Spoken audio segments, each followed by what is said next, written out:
ਕਿਰਪਾ ਕਰਕੇ ਵੀਡੀਓ ਨੂੰ ਲਾਈਕ ਅਤੇ ਚੈਨਲ ਨੂੰ ਸਬਸਕ੍ਰਾਈਬ ਜ਼ਰੂਰ ਕਰਨਾ। ਧੰਨਵਾਦ।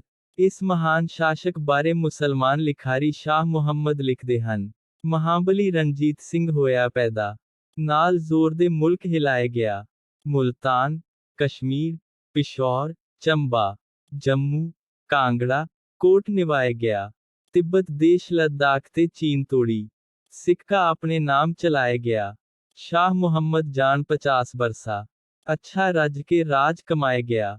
ਸ਼ੇਰ ਇਹ ਪੰਜਾਬ ਮਹਾਰਾਜਾ ਰਣਜੀਤ ਸਿੰਘ ਦਾ ਜਨਮ 13 ਨਵੰਬਰ 1780 2 ਨਵੰਬਰ 1780 ਸ਼ੁਕਰਚਕਿਆ ਮਿਸਲ ਦੇ ਸਰਦਾਰ ਮਹਾਂ ਸਿੰਘ ਤੇ ਸਰਦਾਰਨੀ ਰਾਜ ਕੌਰ ਜੋ ਜੀਂਦ ਸਰਦਾਰ ਗਜਪਤ ਸਿੰਘ ਦੀ ਪੁੱਤਰੀ ਸੀ ਤੇ ਮਾਲਵਾ ਦਾ ਹੋਣ ਕਰਕੇ ਉਹਨਾਂ ਨੂੰ ਮਾਈ ਮਲਵੈਣ ਵੀ ਕਿਹਾ ਜਾਂਦਾ ਸੀ, ਦੇ ਘਰ ਹੋਇਆ। ਇੱਕ ਉਹਨਾਂ ਦਾ ਬਚਪਨ ਦਾ ਨਾਮ ਬੁੱਧ ਸਿੰਘ ਰੱਖਿਆ ਗਿਆ। ਇੱਕ ਜਦੋਂ ਮਹਾਂ ਸਿੰਘ ਨੂੰ ਉਸ ਦੇ ਘਰ ਪੁੱਤਰ ਹੋਣ ਦੀ ਖਬਰ ਮਿਲੀ ਤਾਂ ਉਹ ਇੱਕ ਜੰਗੀ ਮੁਹਿੰਮ ਦੌਰਾਨ ਸੈਦ ਨਗਰ ਦੀ ਮੋਰਚਾਬੰਦੀ ਕਰ ਰਹੇ ਸੀ। ਇੱਕ ਜਦੋਂ ਫਤਿਹ ਪਾ ਕੇ ਗੁਜਰਾਂਵਾਲਾ ਵਾਪਸ ਆਇਆ ਤਾਂ ਉਸਨੇ ਜਿੱਤ ਦੀ ਖੁਸ਼ੀ ਵਿੱਚ ਆਪਣੇ ਬੱਚੇ ਦਾ ਨਾਮ ਰਣਜੀਤ ਸਿੰਘ ਰੱਖ ਦਿੱਤਾ। ਇੱਕ ਮਾਂ ਪਿਓ ਦਾ ਇਕਲਾ ਪੁੱਤਰ ਸੀ। ਬੜੇ ਲਾਡ ਪਿਆਰ ਨਾਲ ਪਲਿਆ ਪਰ ਬਚਪਨ ਵਿੱਚ ਸੀਤਲਾ ਨਿਕਲਣ ਕਾਰਨ ਉਹਨਾਂ ਦੀ ਇੱਕ ਅੱਖ ਜਾਂਦੀ ਰਹੀ ਤੇ ਮੂੰਹ ਤੇ ਚੇਚਕ ਦੇ ਭਾਰੀ ਦਾਗ ਪੈ ਗਏ। ਇੱਕ ਮੁੱਢਲੀ ਵਿਦਿਆ ਪੰਜਾਬੀ ਤੇ ਗਣਿਤ ਉਹਨਾਂ ਨੇ ਭਾਈ ਭਾਗ ਸਿੰਘ ਦੀ ਧਰਮਸ਼ਾਲਾ ਤੋਂ ਕੀਤੀ ਪਰ ਅੱਗੇ ਉਹ ਪੜ੍ਹਾਈ ਨਾ ਕਰ ਸਕੇ। ਇਹਨਾਂ ਦਿਨਾਂ ਵਿੱਚ ਪੜ੍ਹਾਈ ਲਿਖਾਈ ਤੇ ਵਿਦਿਆ ਦਾ ਪ੍ਰਸਾਰ ਹਿੰਦੂਆਂ ਵਿੱਚ ਜ਼ਿਆਦਾਤਰ ਖੱਤਰੀਆਂ ਤੇ ਬ੍ਰਾਹਮਣਾਂ ਵਿੱਚ ਤੇ ਮੁਸਲਮਾਨਾਂ ਵਿੱਚ ਸ਼ਹੀਦਾਂ ਵਿੱਚ ਹੁੰਦਾ ਸੀ। ਇੱਕ ਖੇਤੀਬਾੜੀ,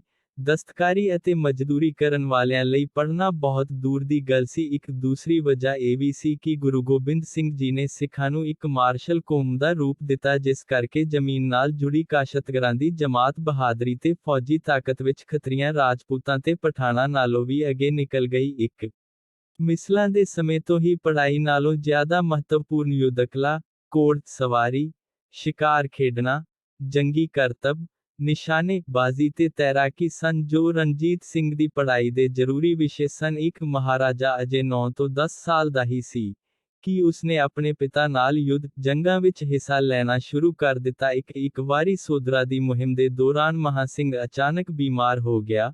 ਉਸਨੂੰ ਵਾਪਸ ਆਣਾ ਪਿਆ ਤਾਂ ਮਹਾਰਾਜਾ ਰਣਜੀਤ ਸਿੰਘ ਨੇ ਇਸ ਮੁਹਿੰਮ ਦੀ ਅਗਵਾਈ ਕੀਤੀ, ਜਿੱਤ ਵੀ ਪ੍ਰਾਪਤ ਕੀਤੀ ਤੇ ਦੁਸ਼ਮਣ ਨੂੰ ਹਰਾ ਕੇ ਉਸਦੇ ਗੋਲਾ ਬਰੂਦ ਤੇ ਵੀ ਕਬਜ਼ਾ ਕਰ ਲਿਆ। ਇੱਕ ਪਰਿਵਾਰ ਮਹਾਰਾਜਾ ਰਣਜੀਤ ਸਿੰਘ ਦੀਆਂ 17 ਸ਼ਾਦੀਆਂ ਸਨ। ਇੱਕ ਆਖਰੀ ਸ਼ਾਦੀ ਮਹਾਰਾਣੀ ਜਿੰਦਾ ਨਾਲ ਹੋਈ। ਇੱਕ ਜ਼ਿਆਦਾਤਰ ਸ਼ਾਦੀਆਂ ਦਾ ਮਕਸਦ ਰਾਜਨੀਤਿਕ ਸੀ, ਮਿਸਲਾਂ ਨੂੰ ਇਕੱਠਾ ਕਰਨਾ ਜਾਂ ਆਪਣੇ ਰਾਜ ਦਾ ਵਿਸਥਾਰ ਕਰਨ ਲਈ। ਇਹਨਾਂ ਵਿੱਚੋਂ 8 ਪੁੱਤਰ ਹੋਏ। ਇੱਕ ਖੜਕ ਸਿੰਘ 1799 ਤੋਂ 1839, ਈਸ਼ਰ ਸਿੰਘ 1804 ਤੋਂ 1805, ਸ਼ੇਰ ਸਿੰਘ 1807 ਤੋਂ 1843, ਤਾਰਾ ਸਿੰਘ 1807 ਤੋਂ 1859, ਕਸ਼ਮੀਰਾ ਸਿੰਘ 1819 ਤੋਂ 1844, ਪਿਸ਼ੋਰਾ ਸਿੰਘ 1823 ਤੋਂ 1845, ਮੁਲਤਾਨਾ ਸਿੰਘ 1819 ਤੋਂ 1846, ਦਲੀਪ ਸਿੰਘ 1838, 1893। ਆਪ ਜੀ ਦਾ ਪਹਿਲਾ ਵਿਆਹ 1785 ਬਹਾਦੁਰ ਸਰਦਾਰਨੀ ਸਦਾ ਕੌਰ ਜਿਸ ਦਾ ਪਤੀ ਗੁਰਬਖਸ਼ ਸਿੰਘ ਮਹਾਂ ਸਿੰਘ ਦੇ ਵਿਰੁੱਧ ਲੜਾਈ ਵਿੱਚ ਮਾਰਿਆ ਗਿਆ ਸੀ,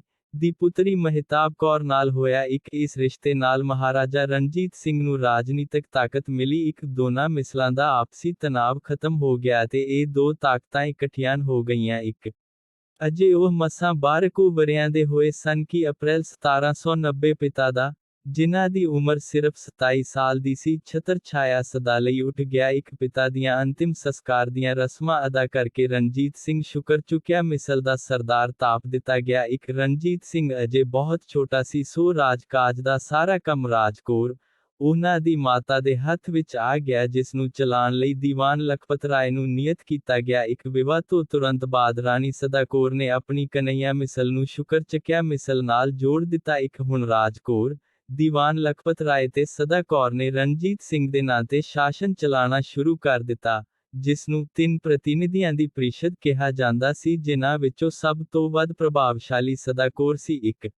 ਉਹ ਇੱਕ ਨਿਡਰ, ਬਹਾਦੁਰ, ਦਲੇਰ ਤੇ ਮਨੁੱਖਤਾ ਦਾ ਵੱਡਾ ਪਾਰਖੂ ਸੀ। ਜਿਵੇਂ ਉਹ ਵੱਡਾ ਹੋਇਆ ਉਸਨੇ ਆਪਣੇ ਨਾਲ ਅਨੇਕ ਚੰਗੇ ਸਾਥੀ ਜਮ੍ਹਾਂ ਕਰ ਲਏ। ਲੰਮੀਆਂ ਬਾਹਾਂ ਤੇ ਚੌੜੇ ਸੀਨੇ ਵਾਲਾ, ਰਣਜੀਤ ਸਿੰਘ ਅਜੇ ਉਹ ਚੜ੍ਹਦੀ ਉਮਰ ਵਿੱਚ ਮਸਾਂ 15 ਤੋਂ 16 ਸਾਲਾਂ ਹੀ ਸੀ। ਇੱਕ ਦਿਨ ਸ਼ਿਕਾਰ ਖੇਡਦਾ ਖੇਡਦਾ ਸਾਥੀਆਂ ਨਾਲੋਂ ਨਿਖੜ ਕੇ ਲੋਧੋਵਾਲ ਜਾ ਪਹੁੰਚਿਆ। ਇਹ ਪਿੰਡ ਚਠਿਆਨ ਦੀ ਸਰਕਾਰ ਦਾ ਸੀ, ਜਿਸ ਨੂੰ ਮਹਾਂ ਸਿੰਘ ਨੇ ਕਈ ਵਾਰੀ ਬੁਰੀ ਤਰ੍ਹਾਂ ਹਰਾਇਆ ਸੀ, ਜਿਸ ਕਰਕੇ ਉਹ ਸ਼ੁਕਰ ਚੱਕੀਏ ਮਿਸਲ ਦੇ ਵੈਰੀ ਬਣ ਗਏ। ਉਸ ਸਮੇਂ ਚਠਿਆਨ ਦਾ ਨਵਾਬ ਹਸ਼ਮਤ ਖਾਨ ਵੀ ਉੱਥੇ ਆ ਨਿਕਲਿਆ। ਰਣਜੀਤ ਸਿੰਘ ਨੂੰ ਆਪਣੇ ਇਲਾਕੇ ਵਿੱਚ ਵੇਖ ਕੇ ਉਬਲ ਪਿਆ ਤੇ ਬੋਲਿਆ, ਖਬਰਦਾਰ, ਮੈਂ ਪਹੁੰਚ ਗਿਆ ਹਾਂ। ਇਹ ਕਹਿ ਕੇ ਤੇਗ ਸੂਤ ਕੇ ਰਣਜੀਤ ਸਿੰਘ ਉੱਪਰ ਝਪਟ ਪਿਆ। ਰਣਜੀਤ ਸਿੰਘ ਨੇ ਫੁਰਤੀ ਨਾਲ ਉਸ ਦੀ ਤਲਵਾਰ ਨੂੰ ਆਪਣੀ ਢਾਲ ਤੇ ਲੈ ਕੇ ਐਸਾ ਕਰਾਰਾ ਵਾਰ ਕੀਤਾ ਕਿ ਉਸ ਦਾ ਸਿਰ ਵੱਢ ਕੇ ਬਰਛੇ ਦੀ ਨੋਕ ਤੇ ਟੰਗ ਲਿਆ ਤੇ ਵਾਪਸ ਗੁਜਰਾਂਵਾਲਾ ਪਹੁੰਚ ਗਿਆ। ਸ਼ਾਹਜਮਾਨ ਆਖਰੀ ਵਾਰੀ ਲਾਹੌਰ ਆਇਆ। ਸਿੱਖ ਸਰਦਾਰਾਂ ਨੇ ਬਿਨਾਂ ਮੁਕਾਬਲਾ ਕੀਤੇ ਉਸ ਨੂੰ ਰਸਤਾ ਦੇ ਦਿੱਤਾ। ਸ਼ਾਹ ਨੇ ਲਾਹੌਰ ਦੇ ਕਿਲੇ ਤੇ ਕਬਜ਼ਾ ਕਰ ਲਿਆ ਤੇ ਜੋ ਵੀ ਸਾਹਮਣੇ ਆਇਆ ਲੁੱਟ-ਪੁੱਟ ਕੇ ਸਭ ਨੂੰ ਤਬਾਹ ਕਰ ਦਿੱਤਾ। ਐਸੀ ਅਨੇਰਗਰਦੀ ਮਚਾਈ ਕਿ ਪ੍ਰਜਾ ਦੁਖੀ ਹੋ ਗਈ। ਇਹ ਲੋਕ ਸਰਦੀਆਂ ਵਿੱਚ ਇੱਥੇ ਆਉਂਦੇ, ਲੋਕਾਂ ਤੋਂ ਭਾਰੀ ਮਾਤਰਾ ਵਿੱਚ ਲਗਾਨ ਇਕੱਠਾ ਕਰਦੇ ਤੇ ਲੁੱਟ-ਪੁੱਟ ਕੇ ਗਰਮੀਆਂ ਵਿੱਚ ਕਾਬੁਲ ਚਲੇ ਜਾਂਦੇ। ਰਣਜੀਤ ਸਿੰਘ ਨੇ ਆਪਣੇ ਪੰਜਾਬ ਨੂੰ ਕਾਬਲੀਆਂ ਤੋਂ ਆਜ਼ਾਦ ਕਰਾਉਣ ਦਾ ਪ੍ਰਣ ਕਰ ਲਿਆ। ਇਸ ਮਹਾਨ ਕਾਰਜ ਦੇ ਸ਼ੁਰੂਆਤ ਲਈ ਆਪਣੇ ਨਾਲ ਕੁਝ ਸਵਾਰ ਨੌਜਵਾਨ ਲੈ ਕੇ ਲਾਹੌਰ ਦੇ ਕਿਲੇ ਤੇ ਜਾ ਪਹੁੰਚਿਆ। ਜਿਸ ਜਗ੍ਹਾ ਸ਼ਾਹ ਜਮਾਨ ਰਹਿੰਦਾ ਸੀ, ਗੋਲੀਆਂ ਚਲਾ ਕੇ ਉੱਚੀ ਆਵਾਜ਼ ਵਿੱਚ ਲਲਕਾਰ ਕੇ ਆਖਿਆ, ਅਹਿਮਦ ਸ਼ਾਹ ਅਬਦਾਲੀ ਦੇ ਪੋਤਰੇ ਤੈਨੂੰ ਚੜ੍ਹਤ ਸਿੰਘ ਦਾ ਪੋਤਰਾ ਲਲਕਾਰਦਾ ਹੈ। ਆ ਥੱਲੇ ਉਤਰ, ਮੇਰੇ ਨਾਲ ਜਰਾ ਦੋ ਹੱਥ ਕਰਕੇ ਵੇਖ। ਪਰ ਅੰਦਰੋਂ ਸ਼ਾਹ ਜਮਾਨ ਦੀ ਇੰਨੀ ਹਿੰਮਤ ਵੀ ਨਾ ਹੋਈ ਕਿ ਬੁਰਜ ਦੇ ਝਰੋਖੇ ਤੋਂ ਆਪਣਾ ਸਿਰ ਵੀ ਬਾਹਰ ਕੱਢਦਾ। ਲੰਬਾ ਬਰਛਾ ਸੱਜੇ ਹੱਥ ਦੀ ਮਜ਼ਬੂਤ ਪਕੜ ਵਿੱਚ ਲਈ ਰਣਜੀਤ ਸਿੰਘ ਗਰਜ ਰਿਹਾ ਸੀ, ਪਰ ਕਿਸੇ ਪਠਾਨ ਦੀ ਹਿੰਮਤ ਨਹੀਂ ਹੋਈ ਕਿ ਉਹ ਉਸ ਵੱਲ ਮੂੰਹ ਕਰਦਾ। ਕਿਲੇ ਤੋਂ ਕੋਈ ਬਾਹਰ ਨਹੀਂ ਆਇਆ। ਰਣਜੀਤ ਸਿੰਘ ਆਪਣੇ ਸਾਥੀਆਂ ਸਮੇਤ ਵਾਪਸ ਚਲਾ ਗਿਆ ਤੇ ਸਹੀ ਮੌਕੇ ਦੀ ਉਡੀਕ ਕਰਨ ਲਗਾ। 1796 ਵਿੱਚ ਅਹਿਮਦ ਸ਼ਾਹ ਅਬਦਾਲੀ ਦੇ ਪੋਤਰੇ ਸ਼ਾਹ ਜਮਾਂ ਨੇ ਪੰਜਾਬ ਤੇ ਹਮਲਾ ਕਰਕੇ ਲਾਹੌਰ ਨੂੰ ਆਪਣੇ ਕਬਜ਼ੇ ਵਿੱਚ ਲੈ ਲਿਆ ਤੇ ਸ਼ਹਿਰ ਨਿਵਾਸੀਆਂ ਤੇ ਕਈ ਤਰ੍ਹਾਂ ਦੇ ਜ਼ੁਲਮ ਤੇ ਅਤਿਆਚਾਰ ਕਰਨੇ ਸ਼ੁਰੂ ਕਰ ਦਿੱਤੇ। ਪਰ ਛੇਤੀ ਹੀ ਲੁੱਟ ਮਾਰ ਕਰਕੇ ਵਾਪਸ ਚਲਾ ਗਿਆ। ਸ਼ਾਹ ਜਮਾਂ ਨੇ ਫਿਰ 1797 ਫਿਰ ਸ਼ਾਹੰਚੀ ਨਾਮ ਦੇ ਅਫਗਾਨੀ ਦੀ ਕਮਾਨ ਹੇਠ ਪੰਜਾਬ ਤੇ ਹਮਲਾ ਕੀਤਾ। ਰਣਜੀਤ ਸਿੰਘ ਨੇ ਵੀ ਚਨਾ ਦਰਿਆ ਦੇ ਕਿਨਾਰੇ ਮੋਰਚੇ ਲਗਾ ਲਏ। ਸ਼ਾਹੰਚੀ ਮਾਰਿਆ ਗਿਆ। ਅਫਗਾਨੀਆਂ ਦੀ ਕਰਾਰੀ ਹਾਰ ਹੋਈ। ਉਸ ਦਾ ਸਾਰਾ ਜੰਗੀ ਸਮਾਨ ਰਣਜੀਤ ਸਿੰਘ ਦੇ ਹੱਥ ਲਗਾ। 6 ਮਹੀਨੇ ਪਿੱਛੋਂ ਰਣਜੀਤ ਸਿੰਘ ਦਾ ਰਾਮਨਗਰ ਤੇ ਕਬਜ਼ਾ ਹੋ ਗਿਆ, ਜਿਸ ਦੇ ਨਤੀਜੇ ਵਜੋਂ ਚਠਿਆਨ ਦੀਆਂ ਥਾਣੇਦਾਰੀਆਂ ਤੇ ਅਫਗਾਨੀਆਂ ਦੀਆਂ ਸਰਦਾਰੀਆਂ ਹਮੇਸ਼ਾ ਲਈ ਖਤਮ ਹੋ ਗਈਆਂ।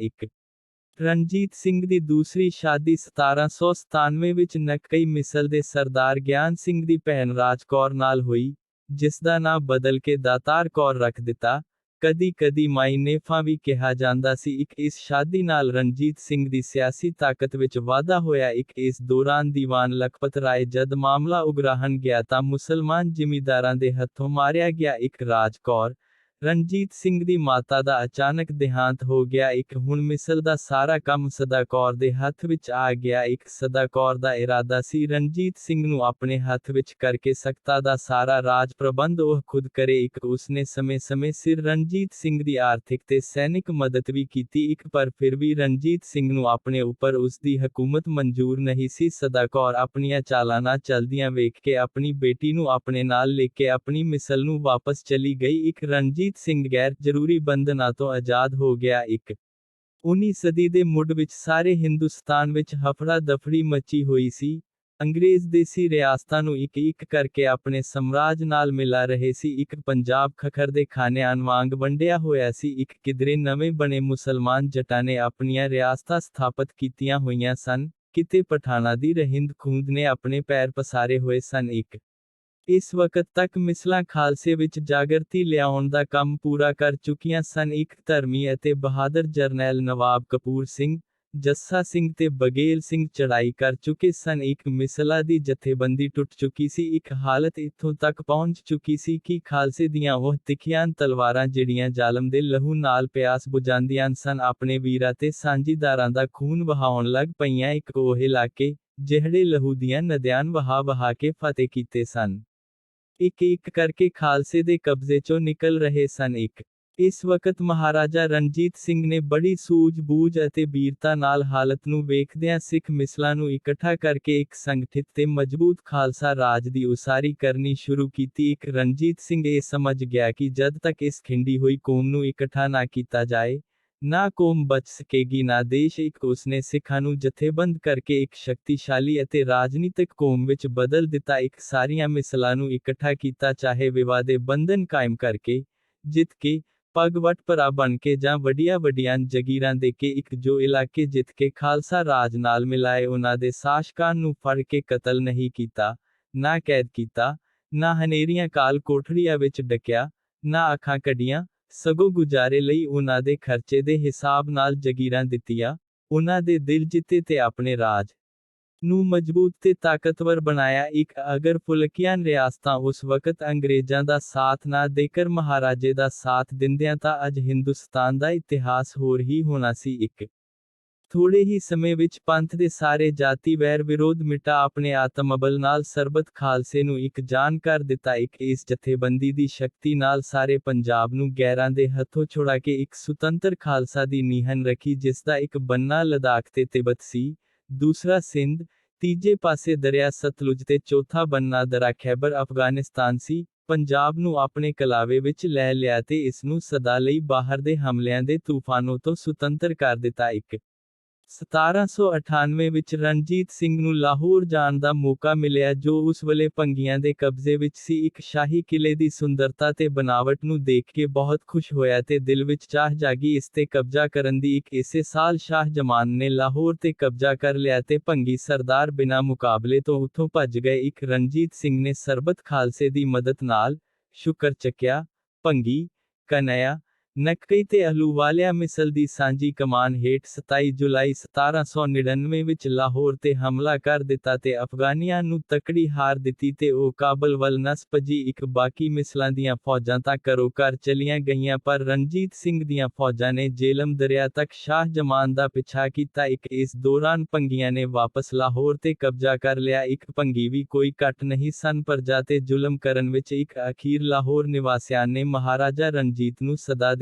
ਇੱਕ ਮਹਿਰ ਮੁਹਕਮ ਦੀਨ ਰਾਹੀਂ ਗੱਲਬਾਤ ਕਰਕੇ 2000 ਘੋੜਸਵਾਰ ਤੇ 4 ਵੱਡੀਆਂ ਤੋਪਾਂ ਲੈ ਕੇ ਲਾਹੌਰ ਸ਼ਹਿਰ ਵਿੱਚ ਦਾਖਲ ਹੋਏ। ਇੱਕ ਦੋ ਭੰਗੀ ਸਰਦਾਰ ਤਾਂ ਰਣਜੀਤ ਸਿੰਘ ਦਾ ਨਾਂ ਸੁਣਦੇ ਹੀ ਦੌੜ ਗਏ, ਪਰ ਚੇਤ ਸਿੰਘ ਨੇ ਥੋੜਾ ਚਿਰ ਮੁਕਾਬਲਾ ਕੀਤਾ ਪਰ ਟਿਕ ਨਾ ਸਕਿਆ। ਇੱਕ ਅਖੀਰ ਰਣਜੀਤ ਸਿੰਘ ਨੇ ਇੱਕ ਜਗੀਰ ਤੇ ਗੁਜ਼ਾਰੇ ਲਈ ਪੈਨਸ਼ਨ ਦੇ ਕੇ ਉਸ ਨੂੰ ਛੱਡ ਦਿੱਤਾ। ਇੱਕ ਅਜੇ ਇਸ ਕਬਜ਼ੇ ਨੂੰ ਪੂਰਾ ਸਾਲ ਵੀ ਨਹੀਂ ਸੀ ਹੋਇਆ ਕਿ ਰਾਮਗੜੀਆਂ ਤੇ ਭੰਗੀ ਮਿਸਲ ਦੇ ਸਰਦਾਰਾਂ ਨੇ ਕਸੂਰ ਦੇ ਹਾਕਮ ਨਿਜ਼ਾਮੁਦੀਨ ਕਸੂਰੀਏ ਨੂੰ ਨਾਲ ਲੈ ਕੇ ਰਣਜੀਤ ਸਿੰਘ ਨਾਲ ਟੱਕਰ ਲੈਣ ਦੀ ਸੋਚੀ। ਇੱਕ ਦੋਨੋਂ ਦਲ ਤਕਰੀਬਨ 8 ਮਹੀਨੋਂ ਪਸੀਨ ਤੋਂ 2 ਕੋਹ ਦੂਰੀ ਪਿੰਡ ਆਵਾਨ ਵਿਖੇ ਆਮੋ ਸਾਹਮਣੇ ਮੋਰਚੇ ਲਗਾ ਕੇ ਡਟੀਆਂ ਰਹੀਆਂ। ਇੱਕ ਗੁਲਾਬ ਸਿੰਘ ਭੰਗੀ ਨੂੰ ਵਧੇਰੇ ਸ਼ਰਾਬ ਪੀਣ ਦੀ ਆਦਤ ਸੀ। ਇੱਕ ਦਿਨ ਵਿੱਚੋਂ ਵੱਧ ਸ਼ਰਾਬ ਪੀ ਕੇ ਉੱਥੇ ਹੀ ਮਰ ਗਿਆ, ਜਿਸ ਨਾਲ ਵਿਰੋਧੀ ਦਲ ਖਿੰਡ ਪੁੰਡ ਗਏ। ਇੱਕ ਰਣਜੀਤ ਸਿੰਘ ਦੀ ਜਿੱਤ ਹੋਈ। ਇੱਕ ਉਸਦੀਆਂ ਜਿੱਤਾਂ ਨੂੰ ਵੇਖ ਕੇ ਕਈ ਸਿੱਖ ਮਿਸਲਦਾਰ ਆਪ ਹੀ ਉਸ ਨਾਲ ਆ ਰਲੇ। ਇੱਕ ਹੌਲੀ ਰਣਜੀਤ ਸਿੰਘ ਨੇ ਜੰਮੂ, ਅਕਾਲਗੜ੍ਹ,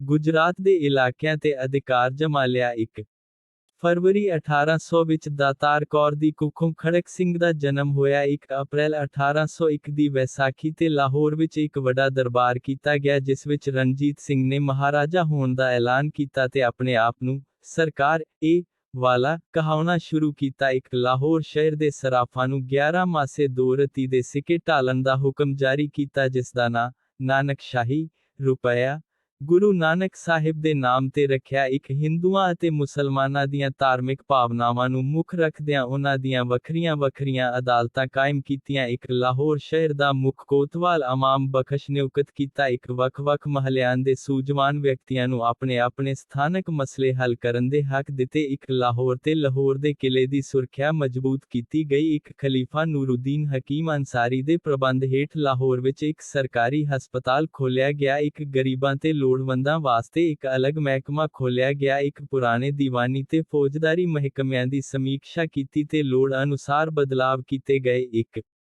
ਰਣਜੀਤ ਸਿੰਘ ਨੇ ਜਿੱਥੇ ਯੁੱਧ ਦੇ ਮੈਦਾਨਾਂ ਵਿੱਚ ਫਤਿਹ ਹਾਸਲ ਕੀਤੀ, ਉੱਥੇ ਦੋਸਤੀ ਅਤੇ ਰਿਸ਼ਤੇਦਾਰੀ ਦੇ ਮੈਦਾਨਾਂ ਵਿੱਚ ਵੀ ਕਾਮਯਾਬੀ ਹਾਸਲ ਕੀਤੀ। ਇੱਕ ਕਨ੍ਹੱਈਆ ਮਿਸਲ ਵਿੱਚ ਉਸ ਦਾ ਵਿਆਹ ਹੋਣ ਕਰਕੇ ਜਿੱਥੇ ਉਸ ਨੂੰ ਫੌਜੀ ਤੇ ਆਰਥਿਕ ਸਹਾਇਤਾ ਮਿਲੀ, ਉੱਥੇ ਇੱਕ ਬਹਾਦਰ, ਦਲੇਰ ਤੇ ਕਾਮਯਾਬੀ ਦੀਆਂ ਰੁਚੀਆਂ ਰੱਖਣ ਵਾਲੀ ਸੱਸ ਸਦਾ ਕੌਰ ਵੀ ਮਿਲੀ, ਜਿਸਨੇ ਰਣਜੀਤ ਸਿੰਘ ਦੀ ਸਫਲਤਾ ਤੇ ਕਾਮਯਾਬੀ ਲਈ ਸੀੜੀ ਦਾ ਕੰਮ ਕੀਤਾ। ਮੁਸਲਮਾਨ ਇਤਿਹਾਸਕਾਰ ਲਤੀਫ ਲਿਖਦਾ ਹੈ, ਸਿੱਖ ਇਤਿਹਾਸ ਵਿੱਚ ਜਿਨ੍ਹਾਂ ਔਰਤਾਂ ਦਾ ਜ਼ਿਕਰ ਆਉਂਦਾ ਹੈ, ਸਦਾ ਕੌਰ ਉਹਨਾਂ ਵਿੱਚੋਂ ਸਭ ਤੋਂ ਵੱਧ ਨੀਤੀਵਾਨ ਤੇ ਤਰੱਕੀ ਪਸੰਦ ਔਰਤ ਸੀ। ਇੱਕ ਆਹਲੂਵਾਲੀਆ ਮਿਸਲ ਦੇ ਮੋਢੀ ਤੇ ਸਿੱਖਾਂ ਦੇ ਸੁਲਤਾਨ ਉਲ ਕੌਮ ਜੱਸਾ ਸਿੰਘ ਆਹਲੂਵਾਲੀਆ ਤੇ ਫਿਰ ਉਸ ਦੇ ਚਾਚੇ ਦਾ ਪੁੱਤਰ ਭਾਗ ਸਿੰਘ ਤੋਂ ਬਾਅਦ ਉਸ ਦਾ ਪੁੱਤ ਫਤਿਹ ਸਿੰਘ ਇਸ ਮਿਸਲ ਦਾ ਸਰਦਾਰ ਬਣਿਆ ਜੋ ਇੱਕ ਬਹਾਦਰ ਜਰਨੈਲ, ਫੌਜੀ ਤਾਕਤਵਰ ਤੇ ਸਤਿਕਾਰਯਾਫਤਾ ਇਨਸਾਨ ਸੀ। ਇੱਕ ਰਣਜੀਤ ਸਿੰਘ ਨੇ ਵਕਤ ਦੀ ਨਜ਼ਾਕਤ ਨੂੰ ਦੇਖ ਕੇ ਉਸ ਨਾਲ ਜੰਗ ਕਰਨ ਦੀ ਬਜਾਏ ਦੋਸਤੀ ਦਾ ਹੱਥ ਵਧਾਇਆ। ਇੱਕ ਦੋਵੇਂ ਸਰਦਾਰ ਪਗਾਨ ਵਟਾ ਕੇ ਭਗਵਟ ਭਰਾ ਬਣ ਗਏ। ਗੁਰੂ ਗ੍ਰੰਥ ਸਾਹਿਬ ਦੀ ਹਜ਼ੂਰੀ ਵਿੱਚ ਪਰਸਪਰ ਦੋਸਤੀ ਦੇ ਅਹਿਦਨਾਮੇ ਤੇ ਦਸਖਤ ਵੀ ਕੀਤੇ ਜਿਸ ਦਾ ਰਣਜੀਤ ਸਿੰਘ ਨੂੰ ਅੱਗੇ ਜਾ ਕੇ ਬਹੁਤ ਫਾਇਦਾ ਹੋਇਆ। 1802 ਵਿੱਚ ਫਗਵਾੜੇ ਦਾ ਇਲਾਕਾ ਜਿੱਤ ਕੇ ਫਤਿਹ ਸਿੰਘ ਨੂੰ ਦੇ ਦਿੱਤਾ। ਉਸ ਨੇ ਵੀ ਕਈ ਜੰਗੀ ਮੁਹਿੰਮਾਂ ਵਿੱਚ ਮਹਾਰਾਜਾ ਰਣਜੀਤ ਸਿੰਘ ਦੀ ਮਦਦ ਕੀਤੀ ਤੇ ਜਿੱਤਾਂ ਹਾਸਿਲ ਕਰਵਾਈਆਂ।